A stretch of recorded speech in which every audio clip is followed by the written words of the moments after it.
In Module 1 of the I-CCAP training, we cover some basic concepts that are critical to understanding the I-CCAP approach to assessment and case management of court-involved youth.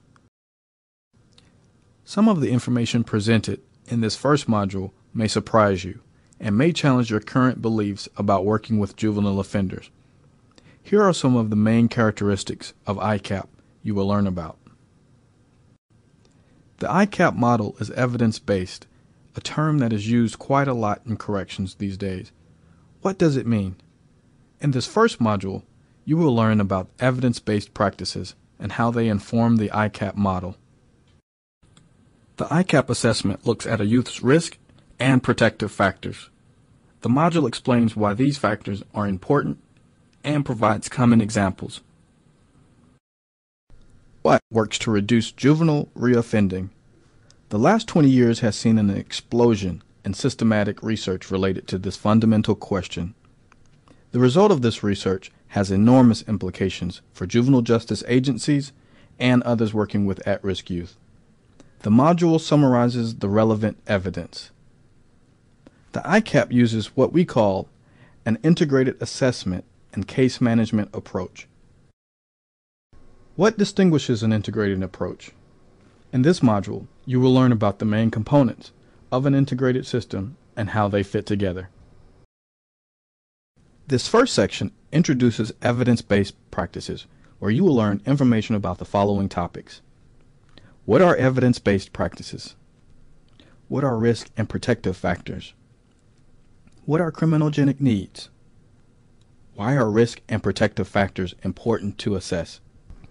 At the end of the section, you will have an opportunity to test yourself on this material and to review it, if you choose. Evidence-based is a term used widely in corrections these days. What does it mean? Evidence-based refers to practices that have been systematically researched, are useful or effective, rigorously tested, and based on an accumulation of findings. The key phrase is systematically evaluated. The integrated case management model described in this module uses an evidence-based approach to assessment, service planning, and case management. A substantial body of research has documented a clear association between certain criminogenic needs, or factors that increase the risk of crime, and a range of delinquent behavior. The term criminogenic need is often used interchangeably with risk factor. A youth's criminogenic needs are defined by specific factors associated with risk of reoffending. In other words, court-involved youth with one or more of these kinds of needs or risk factors will be at greater risk of committing future crimes. The more of these factors a youth displays, the higher the risk and the greater the probability of committing future delinquent acts. Examples of common criminogenic or risk factors for youth include problems in school or difficulties in the home. In addition, research has identified protective factors, such as engagement in school and prosocial activities outside of school, which appear to buffer the youth from risk and decrease the probability of future offending. However, strengthening protective factors without addressing criminogenic need has little impact on reoffending.